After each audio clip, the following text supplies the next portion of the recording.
ne pouvait pas puiser des personnes en dehors de ces regroupements politiques. C'est là que les gens se posent pourquoi choisir seulement les hommes?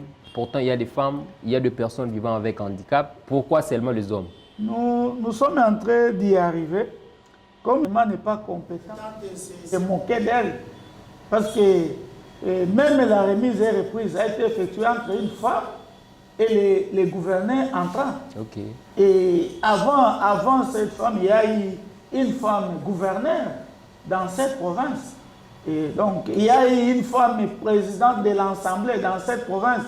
Donc, dire qu'il n'y a pas une femme compétente, je ne suis pas du tout d'accord. Mais ce que je viens de dire tout de suite là, c'est un problème de quota politique qui a fait ce que la femme ne soit pas représentée. Donc, selon vous, c'est les partis politiques ainsi que les regroupements qui n'ont pas donné le nom des femmes aux gouverneurs afin de pouvoir leur nommer. Certainement, je suis tout à fait d'accord de moi-même. D'accord, merci beaucoup. Maître Kanamouli, encore pour la énième fois, oublié dans un gouvernement provincial. Comment vous vous sentez déjà? Oui, monsieur le journaliste, dans notre camp, les personnes avec handicap, en tout cas, nous sommes déçus. Et cette information à travers les médias, voire même les réseaux sociaux, c'était un coup dur pour nous. Pourquoi? Parce que les personnes avec handicap ont désormais une loi.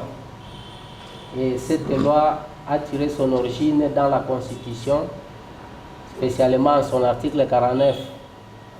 Et l'article 49 dispose que la personne avec handicap et la personne du troisième âge ont besoin de mesures spécifiques pour leur protection. Okay. Et cette disposition continue en disant que la personne avec handicap, l'État a l'obligation de promouvoir la présence de la personne avec handicap dans les institutions nationales, provinciales et locales. Et le dernier alinéa dit que la loi organique en cette matière doit être adoptée et promulguée par les chefs de l'État. Et cela a été fait parce que je voulais d'abord vous donner une chronologie. Auparavant, j'ai dit, on croyait que la personne avec handicap était une personne qu'on pourrait toujours avoir pitié d'elle. C'est-à-dire, c'est la charité qui intervenait beaucoup plus. Okay. On n'avait pas de soubassement légal. Maintenant, là, après l'adoption par référendum de notre Constitution du 18 février 2006, nous avons déjà une loi organique. À part la loi organique, d'ailleurs, notre pays avait adhéré à la Convention relative aux droits des personnes avec handicap. Et cette loi organique a des mesures d'application. Et parmi ces mesures d'application, nous avons les décrets fixant les modalités d'application de la représentation des personnes avec handicap dans les institutions en République démocratique du Congo. C'est ainsi que ces décrets fixent même les taux de représentation des personnes avec handicap dans les institutions publiques et privées.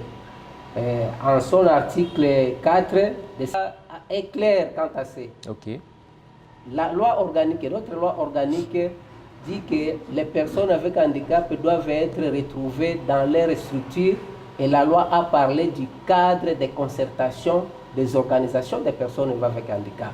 Si je comprends bien, vous faites comme si de rien n'était, on viendra vous chercher. Et si on ne vous cherche pas, vous vous plaignez, selon vos dires. Non, ce n'est pas que nous restons puisqu'on puisse venir nous chercher. Parce que vous avez dit qu'il y a des lieux où on doit venir vous... Mais parce que presque tout le monde sait que nous militons dans nos associations respectives. Okay. Vous savez, avec les partis politiques, une personne avec handicap, il y en a celles qui militent dans des partis politiques.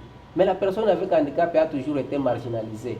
Pour dire qu'elle ne saura faire quoi. Est-ce que vous avez déjà proposé et qu'on n'a pas tenu compte de vos propositions? Parce qu'il ne faut pas vous plaindre si jamais vous n'avez jamais proposé à l'autorité disant que non, voilà une liste des personnes vivant avec handicap.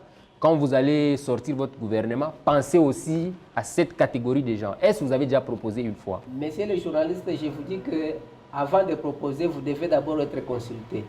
Et lorsque même le gouverneur a initié ces consultations, le dernier jour, le même samedi, nous on était reçus par le gouverneur avec... C'est ce que j'allais dire déjà, le gouverneur a reçu tout le monde. Voilà. Donc vous avez été aussi consulté. Oui, nous avons été consultés ensemble, nous étions avec les femmes leaders. Mais à notre sortie, il y a eu publication, aucune personne avec handicap n'a été publiée dans le gouvernement. Donc, nous avons été consultés, mais on ne nous a pas demandé les noms.